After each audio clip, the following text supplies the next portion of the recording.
Hi guys, it's Summer. Welcome back to my channel. I am so glad that you decided to click on today's video.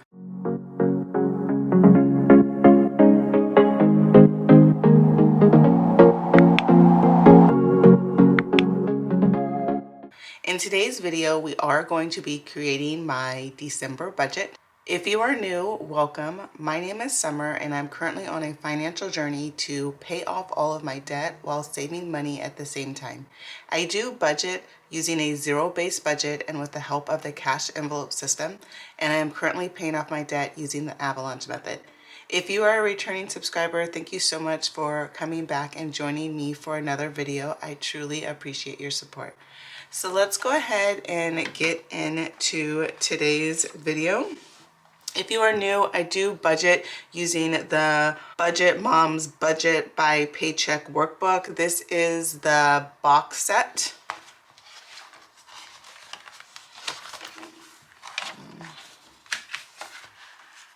I will go ahead and zoom in so you guys can see. So in today's video, we are going to be budgeting my November 30th paycheck. I am an employee who is paid once a month on the last working day of the month. So I do use my November paycheck to cover all of my December expenses. If you are new to my channel, here on my channel, I do budget using my real numbers. I am a teacher, so my income is public record. So I do go ahead and show that to you guys. So if you are new to budgeting, you do not have to use the Budget by Paycheck workbook by the Budget Mom or any budget sheet. You can budget just using a pen and a piece of paper. I do like the Budget Mom's workbook because I feel like it is very detailed and it definitely helps me to stay organized and on track, but it is not something that you need. You can also search on Google for some free budget sheets if you would like. So the first thing you want to do when creating any budget is you want to go ahead and list all of your income sources. I do have 3 income sources.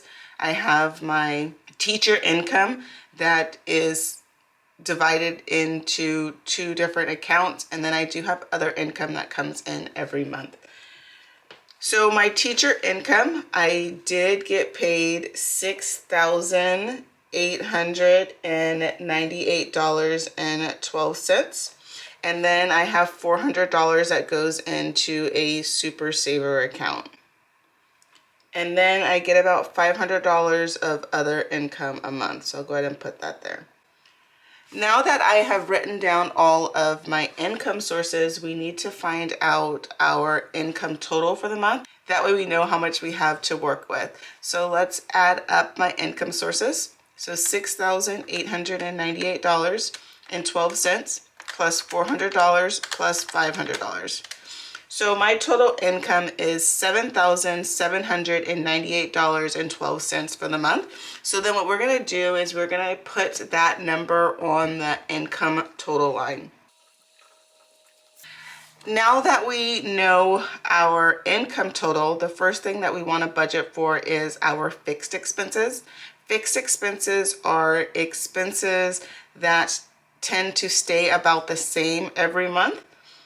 And I have the following fixed expenses. I have went ahead and written them down just to save time, but I will go over all of my fixed expenses with you. This month, my rent is going to be $361.30. It is lower this month because I did just buy a house and I had to be moved out of my apartment by December 9th. So this is just the prorated amount. My SDG&E bill, which is my electricity, is $107. My cell phone bill is $149.15. That includes a plan for my son and I. My internet is $79.99 a month. I do have a Instant Ink subscription for my printer. That is $6.45 a month. I do pay for iCloud extra storage for my cell phone, and that is $3.99 a month. I do have a subscription to Epidemic Sounds, which is $15 a month. My car payment is $609.65 a month. USAA, which is my car insurance and renter's insurance, is $105.40 a month. I do have a monthly car wash subscription for unlimited car washes, and that is $29.95 a month. Banfield, which is a medical doggy plan for my dog, is $59.95 a month. My son does do Kung Fu, and that is $249 a month. He also takes piano lessons, and that is $105 a month. I have an Orange Theory membership, which is $169 a month. I also am a member to a local winery in my town, and that is $89.95 a month. My Peloton subscription is $44 a month. I do have Sparkletts water delivered to my house every month. This month it is $0. I went ahead and listed it because it usually does cost money. I just ended up having a lot of bottles, so I didn't need them to deliver bottles this month. I do invest with American Funds, and I invest $150 a month. My Apple credit card, or my Apple credit card, which has my cell phone, is $44 a month. And then Affirm, which is for my Peloton spin bike, is $62.03 a month.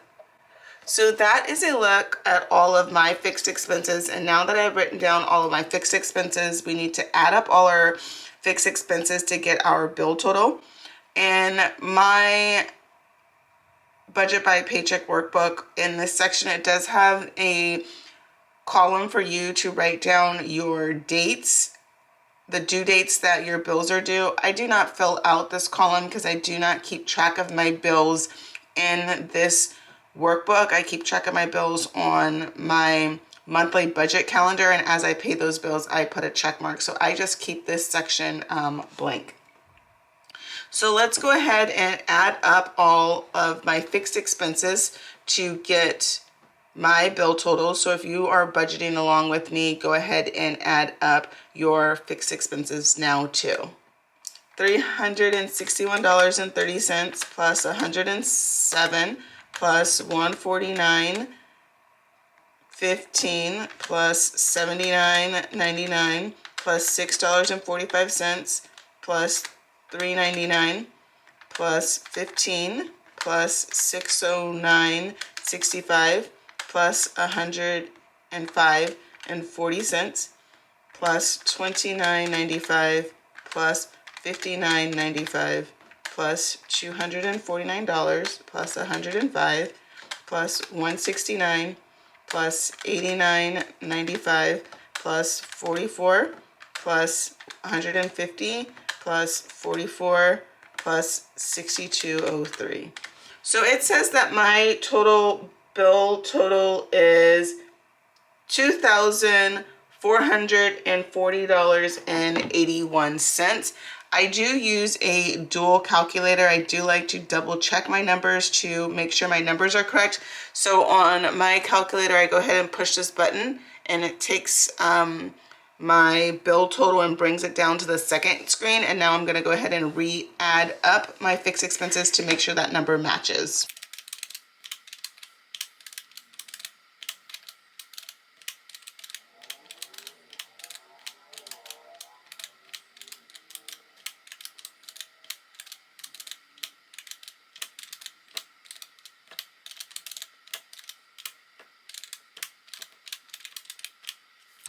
Okay, and as you can see, both screens do match. So my bill total is $2,440.81. So then I'm going to go ahead and put that number on my bill total line.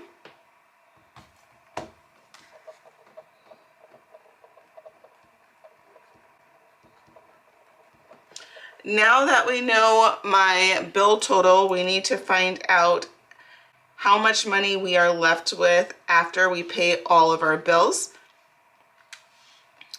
So my income total is $7,798.12. Now let's subtract my bill total, $2,440.81.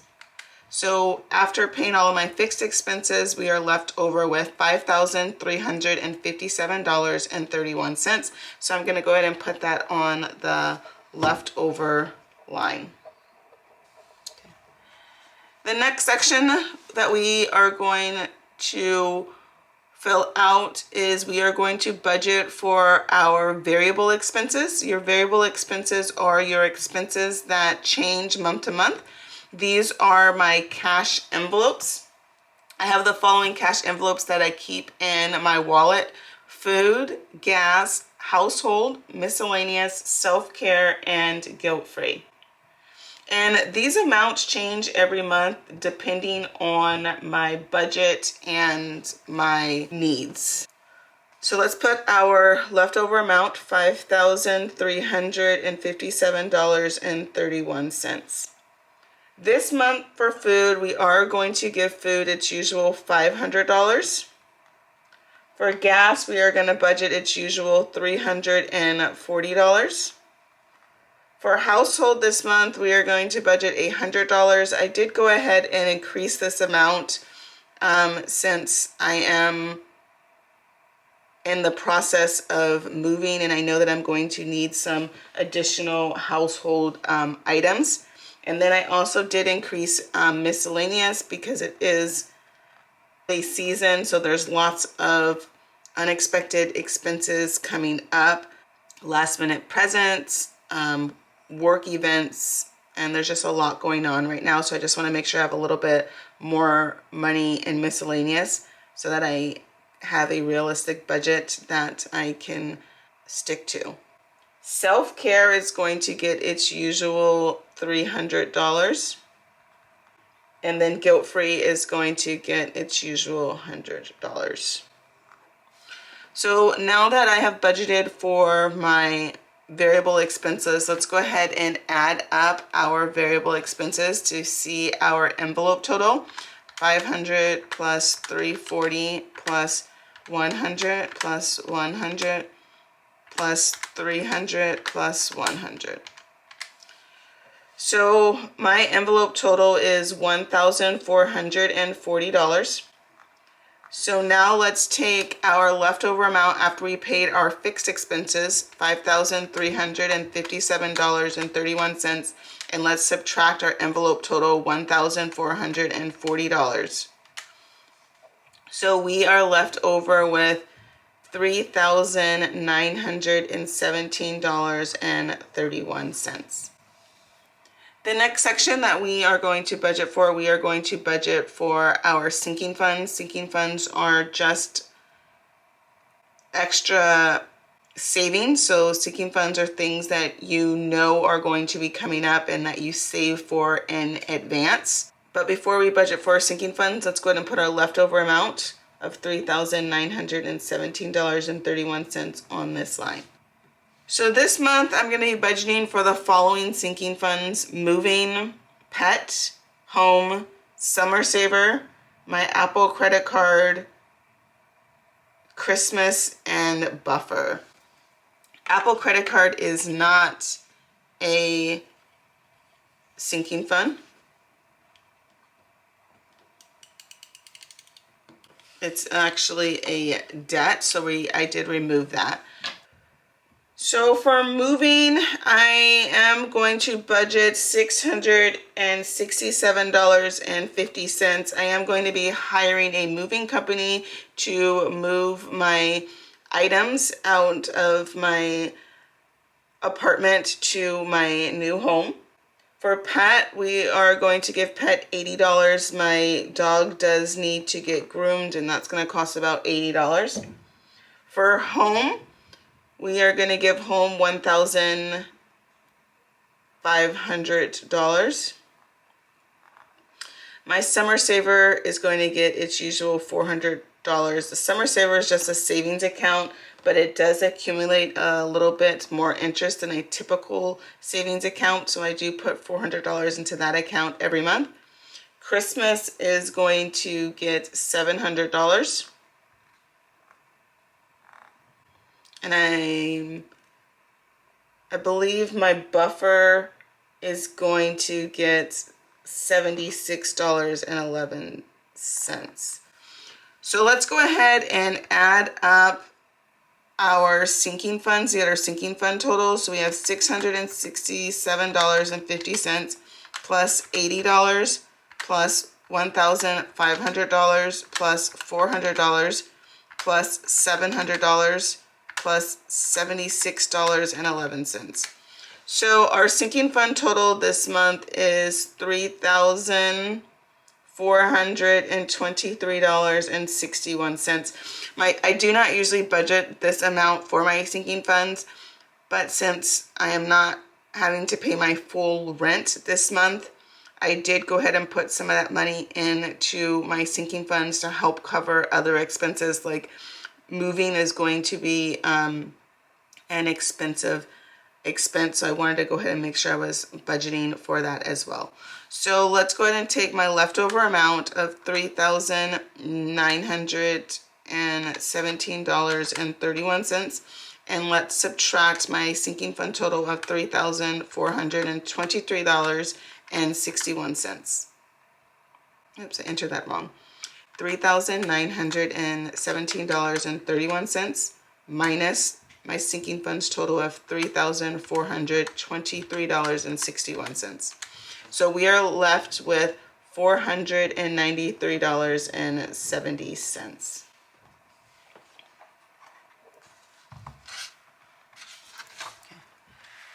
The next section that we're going to budget for is our extra debt. But let me go ahead and put my leftover amount here first, $493.70. For extra debt, we are going to be making an extra payment to my Apple credit card. I did put some expenses on my Apple credit card. I did buy some paint. I had my house professionally painted, so I did need to purchase some paint. I did put that on my credit card. I did have a paint sinking fund. However, the painter needed a lot more paint than I expected, so I did go over last month by $493.70, but that is okay. We are going to be paying off my Apple credit card this month, so we do not accumulate any interest. So my Apple credit card is going to get $493.70.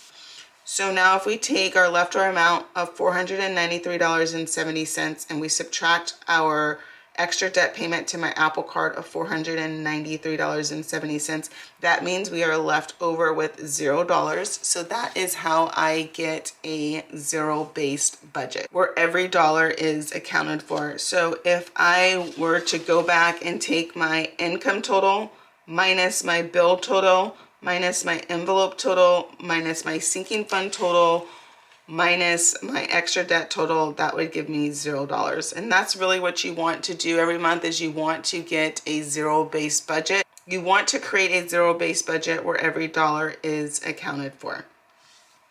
The next section in my workbook is my cash envelope breakdown. This is just a sheet where you list all of the envelopes and the amount and the denominations that you want. And then you add up all of your bills to come up with a cash denomination breakdown. That way you know what you need to take out from the bank.